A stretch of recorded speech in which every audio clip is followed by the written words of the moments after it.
കണ്ടുകൊണ്ടിരിക്കുകയാണ്. അതെ, എല്ലാ മയ്യത്തുകളെയും പല മയ്യത്തുകളും ജനാസകളിലും നമ്മൾ പങ്കെടുത്തു, പല ജനാസകളിലും നമ്മൾ പങ്കെടുത്തു, അല്ലേ? പലതും നമ്മൾ കണ്ടില്ലേ? ആ ശരീരത്തിൽ എന്ന വസ്ത്രമെല്ലാം ഊരിയെടുത്തു.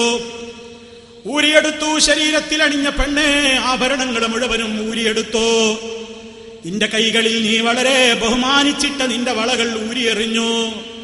നിന്റെ വിരലുകളിൽ നീ അണിഞ്ഞ പൊന്നിന്റെ മോതിരങ്ങൾ ഊരിയെടുത്തു. കിട്ടാത്തത് നിന്റെ ബോഡി ചീർത്തത് കാരണത്താൽ നിന്റെ കൈവിരലിൽ നിന്ന് 1 ഗ്രാം തൂക്കത്തിന്റെ പൊന്നാണെങ്കിലും അത് കിട്ടുന്നില്ല.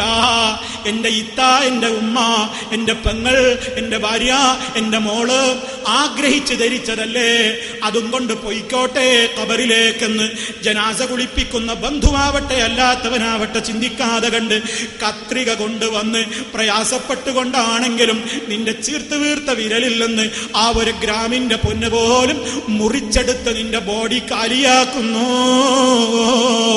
ഒന്നും കൊണ്ടുപോകാതെ ബോഡി മുഴുവനും, അതെ, ഒരു നിലക്കും നിന്റെ ശരീരത്തിൽ 1 പവൻ തൂക്കം ബാക്കിയില്ല. പൊന്നില്ല, വളയില്ല, ചെയിനില്ല, കമ്മലില്ല. നീ പലരുടെയും മുമ്പിൽ പ്രദർശിപ്പിച്ച നിന്റെ ബോഡി അതാ മുഴുവനായി മൂടിപ്പോയി. അങ്ങനെ നിന്നെ കുളിപ്പിച്ച് ഒരുക്കി പുതിയ പുടവയുടുത്തോ, പുതിയ പുടവ കൊണ്ട് ബോഡി മുഴുവൻ മൂടി. ഇനി അതാ നിന്റെ കൂട്ടുകാര്, നിന്റെ ബന്ധുക്കള്, നിന്റെ മക്കള്, നിന്റെ വീട്ടുകാര്, നിന്റെ ഒരുപാട് വേണ്ടപ്പെട്ട ആളുകളതാ വാഹനത്തിൽ നിന്നെ യാത്രയാക്കുന്നു. അതേ, മയ്യത്ത് കട്ടിൽ നമ്മുടെ വീട്ടിലും വരികയാണ്. ആ ബോഡി എടുത്തുകൊണ്ട് മയ്യത്ത് കട്ടിലേക്ക് വെക്കുന്നു. ആ മയ്യത്ത് കട്ടിലുമായി കൊണ്ട് യാത്രയാക്കുന്നു. ഖബറിലേക്ക്, മണ്ണറയിലേക്ക് നിന്നെ വെച്ച് പിരിഞ്ഞു പോരുന്നു. ആ ദിനം ഓർക്കുന്നുണ്ടോ പ്രിയമുള്ളവരെ? ആ ദിനം ഓർമ്മയുള്ള ഒരു മനുഷ്യന്, ആ ദിനം ഓർക്കുന്ന ഒരു മനുഷ്യന് അവന്റെ വിവാഹത്തിന്റെ ദിവസം തെമ്മാടിത്തം പ്രവർത്തിക്കാൻ കഴിയുമോ? വിവാഹത്തിന്റെ ദിവസവും ഇതൊക്കെ നടക്കുന്നില്ലേ? നിന്റെ ബന്ധപ്പെട്ടവര് നിന്നെ കുളിപ്പിച്ചൊരുക്കുന്നില്ലേ? നിന്നെ സുഗന്ധത്തിൽ മൂടുന്നില്ലേ? വലിയ വലിയ നല്ല വസ്ത്രങ്ങൾ കൊണ്ടവർ നിന്നെ അലങ്കരിക്കുന്നില്ലേ? നിന്റെ കൂട്ടുകാരുടെ കൂടെ, വീട്ടുകാരുടെ കൂടെ, ബന്ധുക്കളുടെ കൂടെ നീ അതാ കാറിൽ, വാഹനത്തിൽ നീ പുറത്തേക്ക് യാത്ര പോവുകയാണ്. മണവാട്ടിയുടെ വീട്ടിലേക്ക്, മണിയറയിലേക്ക് നിന്റെ യാത്ര പോകുന്നു. പുത്തൻ നിന്നെ ഉടുപ്പിച്ചിട്ടുണ്ട്, സുഗന്ധം നിന്റെ മേൽ പൂശിയിട്ടുണ്ട്, നീ കുളിച്ചൊരുങ്ങിയിട്ടുണ്ട്.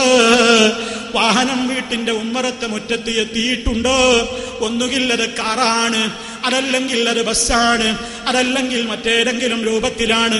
ഇപ്പോഴിതാ സുബ്ഹാനല്ലാഹ്, ഈ നാട്ടിലൊക്കെ നടന്ന പല കല്യാണങ്ങളും പലരും കാണിച്ചു തന്നു. കാളവണ്ടിയിൽ പുതിയാപ്പളയെ കൊണ്ടുപോകുന്നു, JCBയിൽ പുതിയാപ്പളയെ കൊണ്ടുപോകുന്നു, പടക്കം പൊട്ടിക്കുന്നു, കഴുതപ്പുറത്തിരുത്തിക്കൊണ്ട് അപമാനിച്ചു കൊണ്ടുപോകുന്നു. അന്യ സമുദായക്കാർക്ക് പോലും ചോദിക്കേണ്ടി വരുന്നു, ഓ മുസ്ലിമേ, ഉത്തമ സമുദായമെന്ന് പറയുന്ന നിങ്ങളുടെ ആഘോഷത്തിന്റെ ദിവസം, നിന്റെ വിവാഹത്തിന്റെ ദിവസം, നിന്റെ ഉറൂസിന്റെ ദിവസം, നിന്റെ നബിദിനമെന്ന് പറയുന്ന സ്നേഹപ്രകടനത്തിന്റെ ദിവസം എനിക്ക് പുറത്തിറങ്ങാനാവാത്ത ദുരന്തം വന്നല്ലോ എന്ന് അന്യ സമുദായക്കാര് പോലും ചോദിക്കേണ്ടുന്ന ഒരു ദുരന്തത്തിലേക്ക്, ഓ മുസ്ലിമേ, എങ്ങനെയാ അതപ്പതിക്കാൻ നിനക്ക് സാധിക്കുന്നത്? മനസ്സിലാക്കണം, ഇവിടെ ഒരുപാട് ആളുകൾ ജീവിക്കുന്നില്ലേ, ഒരുപാട് സമുദായങ്ങളില്ലേ നമുക്ക് ചുറ്റും. എന്തേ മുസ്ലിമേ നിങ്ങൾ ഇങ്ങനെയായിപ്പോയി? എന്തേ നമ്മൾ ഇങ്ങനെയായിപ്പോയി? ആരെങ്കിലും കണ്ടോ കാളവണ്ടിയിൽ പുതിയാപ്പള പോകുന്നത് അന്യ സമുദായക്കാര്? അവരെ JCBയിൽ ഇരുത്തിയോ? അവരെ ഇങ്ങനെ നാണം കെട്ട രൂപത്തിൽ കൊണ്ടു നടന്നോ? അവരെ ഇങ്ങനെ വൃത്തികെട്ട രൂപത്തിൽ ആഭാസ പ്രകടനങ്ങൾ നടത്തിയോ?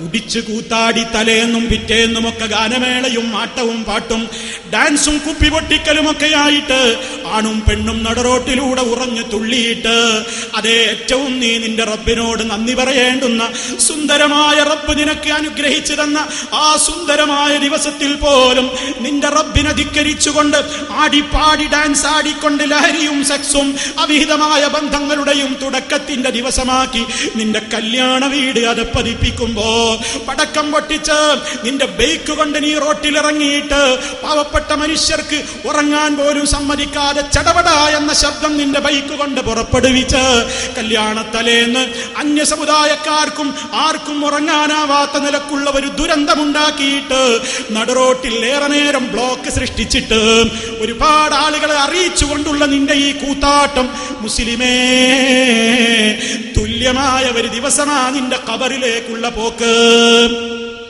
ഓർക്കുന്നുണ്ടോ? അത് ഓർക്കാൻ കഴിയുന്നുണ്ടോ? ഈ തെമ്മാടിത്തമൊക്കെ കാണിക്കുമ്പോ ഓർക്കാൻ കഴിയുന്നുണ്ടോ? എന്നെ ഇങ്ങനെ കുളിപ്പിച്ച് ഉടവയിടുപ്പിച്ച് വീട്ടിന്റെ ഉമ്മറത്തെത്തുന്ന മയ്യത്തുകെട്ടിലാകുന്ന വാഹനത്തിൽ കയറ്റിയിട്ട് എന്നെ കൊണ്ടുപോകുമ്പോ എന്നെ ഖബറിലാകുന്ന മണ്ണറയിൽ കൊണ്ടുപോയി വെച്ച് തിരിച്ചു പോരുമ്പോ, മണിയറയിൽ തള്ളിയിട്ട് തിരിഞ്ഞു പോരുമ്പോ പലരെയും എനിക്ക് പിന്നെയും കാണാമായിരുന്നു. പക്ഷേ മണ്ണറയിലേക്ക് എന്നെ കൊണ്ടുപോയി വെച്ചാലോ, ആരൊക്കെ എന്റെ കൂടെയുണ്ടോ എല്ലാവരും പിരിഞ്ഞുപോയി. മയ്യത്തിനെ 3 കൂട്ടം ആളുകൾ അനുഗമിക്കുന്നുണ്ട്. ഒന്നവന്റെ ബന്ധുക്കളും മിത്രാദികളും സന്തപ്ത കുടുംബങ്ങളും, മറ്റൊന്നവന്റെ മുതലിന്റെ അവകാശികളായ അവന്റെ മുതല്, മൂന്നാമത്തത് അവന്റെ അമല്. ഖബറിൽ വെച്ചു. സമയം കഴിഞ്ഞു.